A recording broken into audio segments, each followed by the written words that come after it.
9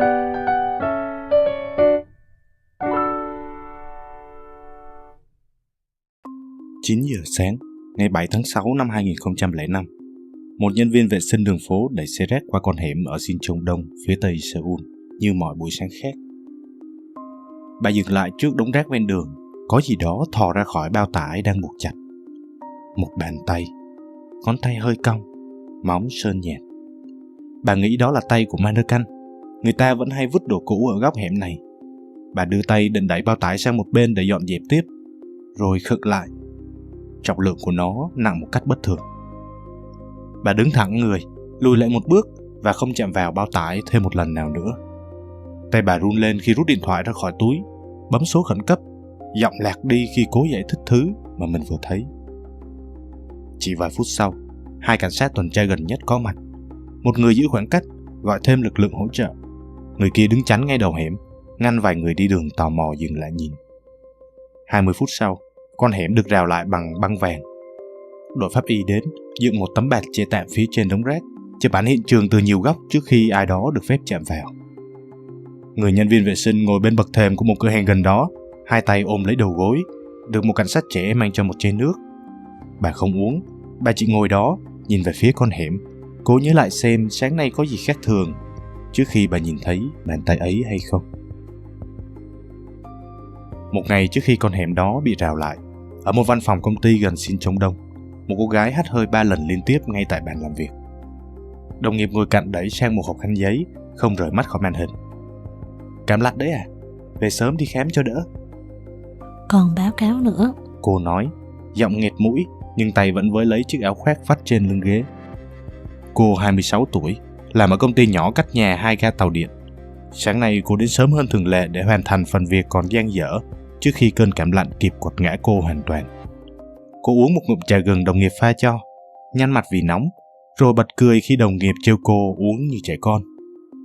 Giữa trưa, quản lý ghé qua bàn cô hỏi tiến độ báo cáo. Cô báo cáo rành mạch từng mục, giọng vẫn còn khàn nhưng không để lộ vẻ mệt mỏi. Quản lý gật đầu hài lòng, dặn cô nghỉ sớm nếu cần. Công ty không thiếu người đến mức phải ép nhân viên đang ốm phải ở lại. Cô cười, nói mình ổn, rồi quay lại nhìn màn hình. Đây là năm thứ 3 cô làm ở công ty này. Cô thích công việc, thích những đồng nghiệp hay trêu chọc nhau, thích cảm giác một báo cáo được hoàn thành đúng hạn. Buổi chiều, cô nhắn tin cho một người bạn, hẹn cuối tuần đi xem phim nếu khỏi bận. Người bạn nhắn lại một biểu tượng cảm xúc hình con mèo đang bị ốm. Cô cười một mình trước màn hình điện thoại, nhanh tay gõ lại. Đừng lo, tao khỏe re. Khoảng 3 giờ chiều, cô tranh thủ giờ giải lao ra cửa hàng tiện lợi gần công ty mua một hộp thuốc cảm. Đứng xếp hàng sau 2 người khách khác nhằm tính xem tối nay có kịp ghé phòng khám trước giờ đóng cửa hay không. Cuối giờ làm, cô xin phép về sớm, nói sẽ ghé phòng khám gần nhà trước khi bận nặng hơn. Đồng nghiệp dặn cô nhắn tin báo khi về đến nhà. Đây là một thói quen nhỏ giữa 2 người, kể từ lần cô từng ở lại làm việc quá khuya một mình khiến cả nhóm lo lắng. Cô gật đầu, khoác túi lên vai, bước ra khỏi văn phòng lúc trời vừa sập tối. Con đường từ văn phòng về phòng khám đi ngang qua khu Sinchon Đông. Đó là khu với những dãy nhà thấp, cửa hàng tạp hóa còn sáng đèn, một vài người đi bộ về nhà sau giờ làm. Cô đi qua một con hẻm quen thuộc, con hẻm cô vẫn đi tắt mỗi khi vội. Bước chân nhanh hơn bình thường vì cơn ớn lạnh đang lan dần trên vai. Phòng khám gần nhà cô đóng cửa lúc 7 giờ rưỡi. Cô nhìn đồng hồ trên điện thoại, còn 20 phút. Cô rảo bước nhanh hơn, một tay ôm ngực áo khoác cho đỡ lạnh, tay kia siết chặt qua túi xách. Trên đường, cô lướt qua một cửa hàng bán đồ ăn vặt, thoáng nghĩ sẽ ghé mua một hộp cháo nóng trên đường về sau khi khám xong. Rồi tự nhắc mình phải tranh thủ đi khám trước đã. Cô không trở về trong buổi tối hôm đó. Không ai trong công ty nhận được tin báo đã về đến nhà của cô như đã hứa. Đồng nghiệp gọi lại 2 cuộc, nhắn 3 tin, rồi tự trấn an rằng có lẽ cô ngủ sớm vì mệt. Dù trong lòng vẫn thấy có gì đó không ổn, vì cô chưa từng một lần quên nhắn tin kể từ 2 người có thói quen đó. Sáng hôm sau, khi cô không xuất hiện ở văn phòng và điện thoại chuyển sang hộp thư thoại, đồng nghiệp mới bắt đầu thấy sợ. Gọi cho quản lý, rồi cả hai cùng gọi đến số điện thoại nhà, nhưng không ai bắt máy. Đến trưa, tin tức về con hẻm bị rào lại ở Sinchon Đông lan đến công ty theo một cách không ai muốn nghe. Điều tra viên Min đến hiện trường vào lúc 10 giờ sáng khi băng vàng đã được giăng kín cả đoạn hẻm.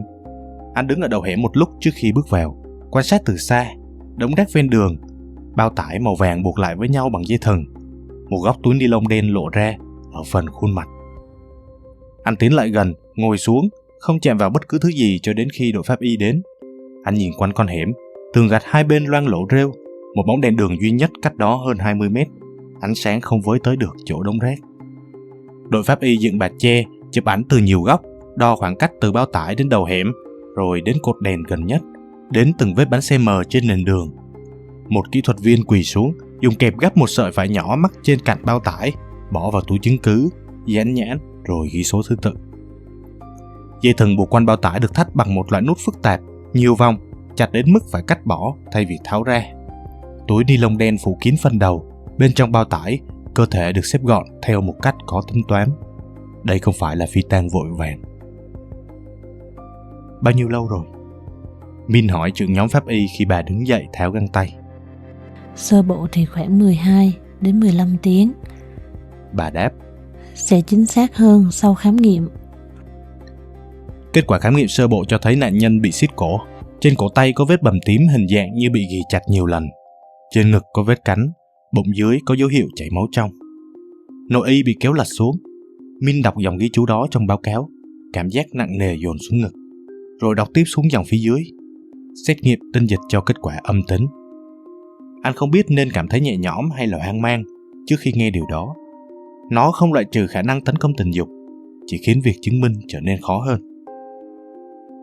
Buổi chiều, Min cùng 3 trinh sát khác chia nhau gõ cửa từng nhà dọc hai bên con hẻm, hỏi có ai nghe thấy điều gì bất thường trong đêm hôm trước hay không.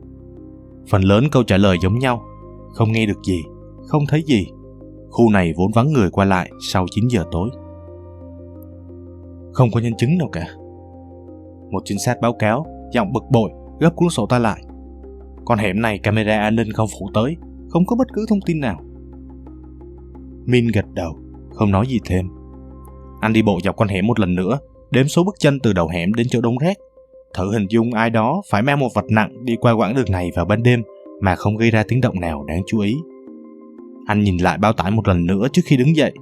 Cách chúng được buộc lại, cách nút thắt được làm tỉ mỉ dù đang trong đêm tối, khiến anh nghĩ đến một đôi tay đã quen làm việc này nhiều hơn một lần. Đến tối, danh tính nạn nhân được xác định qua báo cáo mất tích từ một công ty nhỏ cách đó không xa. Một nhân viên 26 tuổi đang đến phòng khám tối hôm trước, không về nhà, không liên lạc được. Min đối chiếu giờ cô rời khỏi văn phòng với thời gian tử vong ước tính, thấy khoảng cách quá ngắn để cô có thể đi xa khỏi tuyến đường quen thuộc của mình. Anh cử người đến phỏng vấn gia đình. Cha cô ngồi lặng im trong phòng khách, không nói được lời nào, suốt gần 10 phút, chỉ lặp đi lặp lại một câu nói vô định. Con bé chỉ đi khám thôi mà. 5 tháng sau vụ án đầu tiên, ngày 20 tháng 11, chủ một quán ăn nhỏ cách hiện trường đầu tiên chỉ 1,8 km phát hiện một thi thể khác trong bãi đậu xe ngoài trời của khu chung cư gần đó. Lần này, nạn nhân được bọc trong một tấm chiếu dã ngoại, buộc chặt bằng dây gai, nút thắt còn tỉ mỉ hơn thi thể đầu tiên, nhiều vòng hơn, đều tay hơn, như thể người buộc đã có thêm thời gian để tập luyện giữa hai lần. Camera ga tàu điện Sinchon ghi lại hình ảnh cuối cùng của nạn nhân tối ngày hôm trước, dáng đi vội vàng, tay ôm một túi giấy nhỏ đựng thuốc vừa mua cho mẹ. Chồng bà khai rằng vợ nói đi thăm bố mẹ, nhưng ông chờ cả đêm không thấy về, đến sáng mới dám gọi cho nhà ngoại, thì biết bà chưa từng đến đó. Bãi đậu xe hơi tìm thấy thi thể là một điểm mù hoàn hảo vào buổi tối, khoảng trống giữa tòa nhà và hàng xe đậu, không ai từ ngoài đường có thể nhìn vào. Trên quần áo nạn nhân, đội pháp y phát hiện một loại nấm mốc đặc biệt, loại chỉ phát triển mạnh trong không gian ngầm, kín, ẩm và ít ánh sáng. Min ghi chú chi tiết đó vào hồ sơ, ghi nhớ manh mối không gian ngầm. Đây rất có khả năng là hiện trường gây án của hung thủ. Cách gây án, cách bó thi thể, nguyên nhân tử vong, mọi thứ đủ giống để các chuyên gia tin rằng cả hai vụ là do cùng một người gây ra. Cảnh sát gõ cửa từng nhà trong khu phố, dán áp phích khắp các con đường, nhưng thu về gần như không có manh mối nào. Rồi trước khi nỗi sợ kịp lắng xuống, một vụ việc khác xảy ra khiến cả thành phố dồn sự chú ý vào. Nửa năm sau đó, vào ngày 31 tháng 5, một phụ nữ trẻ bị một người đàn ông kéo tay lôi đi gần ga Sinchon, đưa xuống tầng hầm một tòa chung cư 2 tầng. Hắn nhốt cô trong một căn phòng kho và quay đi tìm thứ gì đó. Cô nhớ mình đã nhìn thấy một cái cưa dựng ở góc phòng, một đống dây thừng vương vãi trên sàn, và trên một chiếc tủ giày cũ kê sát tường, một hình dán nhân vật hoạt hình, con thỏ mập tên Masimaro, dán lật, mép hình đã bong một góc. Khi kẻ bắt cóc rời phòng vào nhà vệ sinh, cô đẩy nhẹ cánh cửa hé mở, lách người ra ngoài, chạy lên tầng trên, nấp sau một cánh cửa khác suốt mấy tiếng đồng hồ, trước khi liều mình chạy ra ngoài lúc trời đã tối hẳn. Khi ngồi trước cảnh sát, cô kể lại trong nước mắt, không nhớ nổi tòa nhà đó ở đâu, con đường mình đã đi qua thế nào. Nhưng cô nhớ rõ 3 thứ: cái cưa, đống dây thừng và hình dán con thỏ mập Masimaro trên tủ giày. Cô mô tả kẻ tấn công cao khoảng 1m75, gầy nhưng cơ bắp, ngoài 30 tuổi, có hàng lông mày sẫm màu bất thường, đậm như được xăm lên. Cô nói mình còn nhìn thấy một người nữa, có vẻ là đồng phạm, đứng ở phía cầu thang. Truyền thông không mất nhiều thời gian để ghép 3 vụ việc lại với nhau làm một. Nút thắt tỉ mỉ, khu phố trùng nhau, một kẻ hiểu rõ dây thừng, quen với không gian tầng hầm. Cái tên vụ giết người Masimaro xuất hiện trên mặt báo trong vòng 1 tuần, gắn liền với cả 2 thi thể lần trước, lẫn vụ bắt cóc bất thành lần này. Các chương trình thời sự buổi tối phát đi phát lại bức ảnh phác họa gương mặt nghi phạm do họa sĩ cảnh sát dựng lại từ lời kể của nạn nhân sống sót. Hàng lông mày đậm, gò má cao, ánh mắt lạnh. Người dân trong khu phố treo thêm đèn ở ngoài cổng. Phụ nữ đi làm về muộn sẽ rủ nhau đi thành một nhóm. Một vài quán tạp hóa dán tờ rơi tự in, kêu gọi ai có thông tin thì hãy báo ngay cho đường dây nóng. Đội điều tra dồn phần lớn nguồn lực vào việc truy tìm một người đàn ông cao 1m75, lông mày đậm bất thường, có đồng phạm. Họ rà soát danh sách tiền án, kiểm tra các tòa chung cư có tầng hầm trong bán kính khu phố, phỏng vấn hàng trăm người đàn ông có vóc dáng gần đúng với mô tả. Min đối chiếu hồ sơ 2 nạn nhân cạnh nhau trên bàn làm việc mỗi tối. Cả hai đều là phụ nữ đi một mình vào buổi tối, trong phạm vi chưa đầy 1 cây số quanh cùng một cụm tòa nhà. Cả hai đều biến mất khỏi camera an ninh ở cùng một khoảng tối không có góc quay. Anh khoanh tròn cụm tòa nhà đó trên bản đồ. Nhưng danh sách người ra vào khu vực này trải dài tới hàng nghìn cái tên. Cư dân, khách vãng lai, người giao hàng, nhân viên bảo trì. Không có cách nào thu hẹp thêm nếu không có một mô tả nghi phạm đáng tin cậy hơn. Đến năm 2013, sau 8 năm không có tiến triển, hồ sơ được xếp vào diện tạm ngừng điều tra. Thời điểm đó, không ai biết rằng sự ngộ nhận về mối liên kết giữa 3 vụ án đã khiến cuộc điều tra trở nên khó khăn hơn rất nhiều. Năm 2016, cơ quan cảnh sát thủ đô Seoul mở lại hồ sơ vụ án, yêu cầu cơ quan pháp y quốc gia xem xét lại toàn bộ bằng chứng bằng công nghệ ADN đã tiến bộ hơn rất nhiều so với năm 2005. Kết quả chưa đủ rõ ràng để tiếp tục điều tra. Rồi đến năm 2020, một đợt xét nghiệm khác được tiến hành. Trong phòng thí nghiệm, một kỹ thuật viên pháp y ngồi trước màn hình, so sánh từng chuỗi dữ liệu di truyền trích xuất từ nội y của 2 nạn nhân, lưu giữ suốt 15 năm trong kho chứng cứ lạnh. Công việc kéo dài nhiều tuần, phần lớn thời gian chỉ là chờ đợi máy chạy xong từng mẫu. Lần này, kết quả trả về khiến cả phòng họp im lặng một lúc lâu. Nội y của cả 2 nạn nhân cùng những sợi dây buộc quanh thi thể đều mang dấu vết ADN của cùng một người đàn ông. Cùng một người, điều tra viên phụ trách nói, đọc lại báo cáo lần thứ 2 để chắc chắn mình không đọc nhầm. Không phải 2, cũng không phải một nhóm, một người duy nhất cho cả 2 vụ. Có tiếng xì xào quanh bàn họp. Suốt 15 năm, phần lớn giả thuyết đều xoay quanh khả năng có một nhóm gây án dựa trên lời khai về đồng phạm từ vụ Masimaro. Kết quả ADN vừa xóa sạch nền tảng đó chỉ bằng một dòng dữ liệu. Đội điều tra lập lại phạm vi tìm kiếm từ đầu, không còn bị ràng buộc bởi mô tả từ vụ Masimaro. Danh sách nghi phạm tiềm năng lên tới 230.000 người. Những ai có tiền án về tội tương tự, cư dân đã chuyển đến hoặc rời khỏi khu vực đúng vào thời điểm 2 vụ án xảy ra, và tập trung vào công nhân xây dựng, những người có thể tiếp cận dây thừng dễ dàng và hiểu cách thắt nút phức tạp như loại nút đã tìm thấy trên cả 2 thi thể. Họ lọc dần theo nghề nghiệp, theo phương thức gây án, thu hẹp con số xuống từng đợt, mỗi đợt lọc mất vài tuần đối chiếu hồ sơ thủ công. Nhưng ngay cả khi đã thu hẹp xuống vài nghìn cái tên, không cái tên nào nổi bật hẳn. Trong một buổi họp cuối tuần, khi cả đội đuối sức sau nhiều tháng đối chiếu vô ích, một điều tra viên trẻ đưa ra một giả thuyết khiến cả phòng họp khựng lại.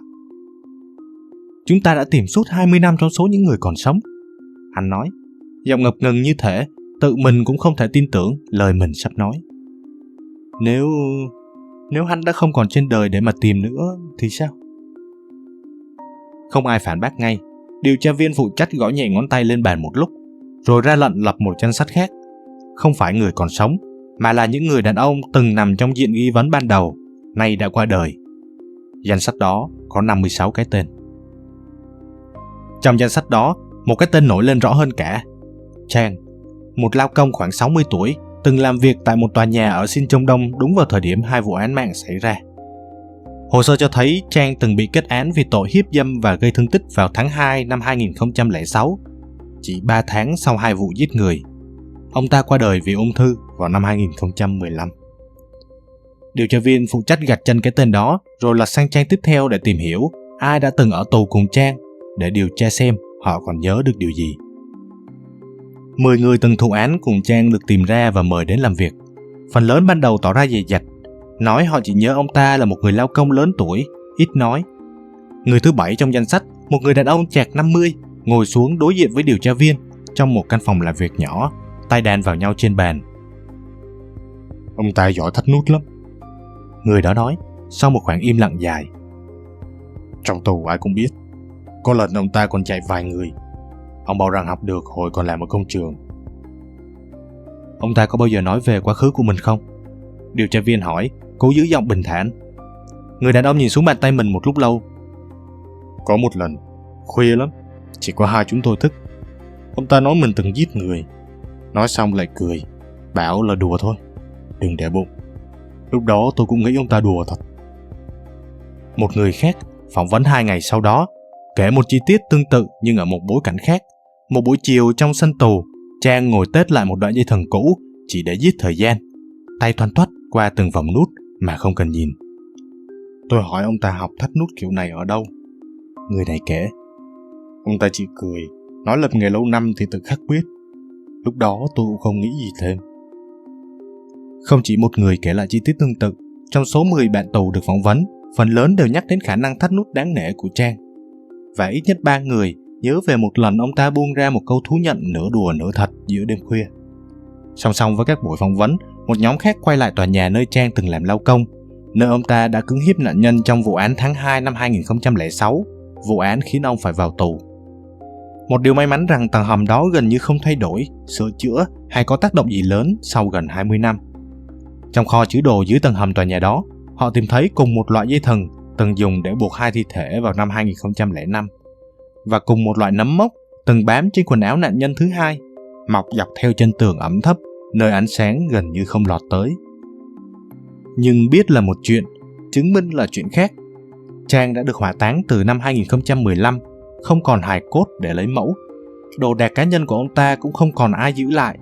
Căn phòng trọ của ông ta từng ở đã đổi chủ rất nhiều lần. Mọi thứ bên trong đã bị dọn sạch từ lâu. Đội điều tra rà soát hồ sơ y tế của Chang tại 40 cơ sở khám chữa bệnh khác nhau ông từng đến trong đời. Từ bệnh viện lớn đến những phòng khám tư nhỏ, nơi ông ta từng ghé qua vì cảm cúm hay là đau lưng. Từng cơ sở một, họ gọi điện, gửi công văn, chờ đợi câu trả lời. Nhưng kết quả thường là không còn lưu trữ. Ở cơ sở thứ 37, một nhân viên lưu trữ già trả lời điện thoại, lục tìm trong kho hồ sơ cũ kỹ dưới tầng hầm bệnh viện và tìm thấy thứ đội điều tra đang cần. Một mẫu sinh học của Chang, lưu trữ từ một lần xét nghiệm nhiều năm trước, chưa từng bị hủy vì một lý do hành chính rất đơn giản. Hồ sơ của ông ta chưa bao giờ được đóng lại chính thức tại bệnh viện đó. Mẫu được gửi đến cơ quan pháp y quốc gia. 3 tuần sau, kết quả trả về, trùng khớp hoàn toàn với ADN tìm thấy trên nội y của cả hai nạn nhân. Điều tra viên phụ trách đọc bản kết quả trong im lặng, rồi đặt nó xuống bên cạnh tấm ảnh đã cũ.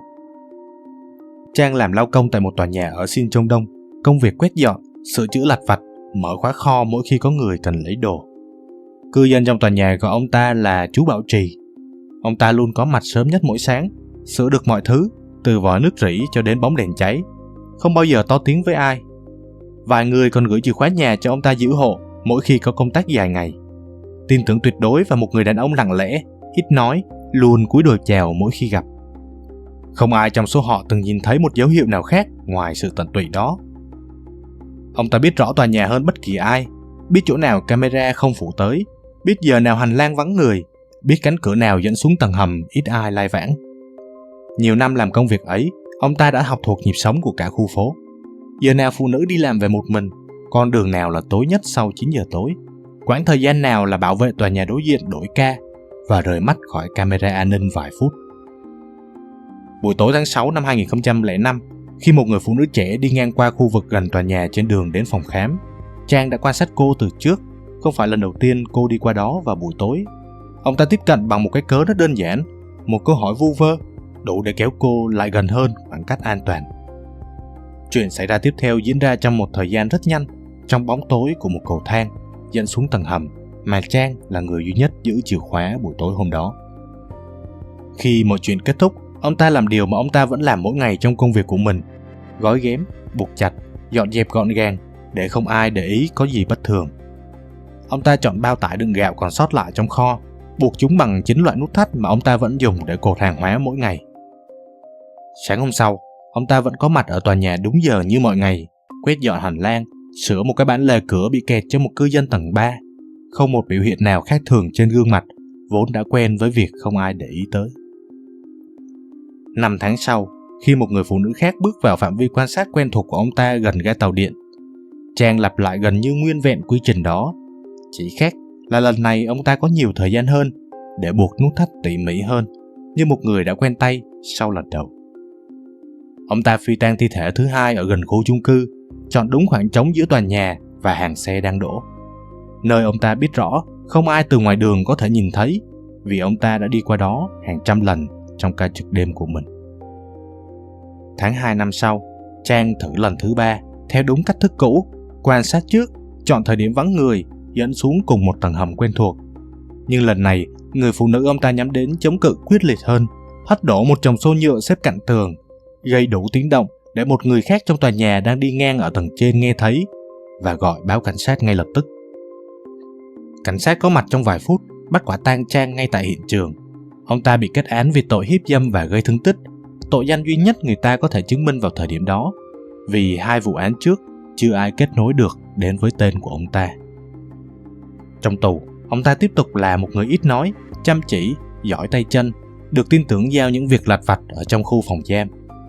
Đôi khi vào những đêm không ngủ được, ông ta buông ra một câu nói nửa đùa nửa thật với người nằm giường bên cạnh, rồi cười xòa ngay sau đó, như thể câu nói ấy chưa từng tồn tại. Rồi sau đó ông ra tù, sống những năm cuối đời như một người bình thường, rồi qua đời vì ung thư vào năm 2015, mang theo phần còn lại của câu chuyện xuống mồ. Cho đến khi một mẫu máu lưu trong kho hồ sơ của một bệnh viện vào 9 năm sau bước ra ánh sáng, nói thay ông ta phần còn lại. Vụ án chính thức được khép lại vào cuối năm 2025, 20 năm sau buổi sáng mà người nhân viên vệ sinh đường phố đã phát hiện ra một bao tải gạo ở trong đống rác. Vì Trang đã qua đời từ 10 năm trước, không có phiên tòa nào được mở, không có bản án nào được tuyên. Cái kết duy nhất mà gia đình các nạn nhân nhận được là một kết luận điều tra, không phải là một lời buộc tội được nói ra trước mặt người đã gây ra nó.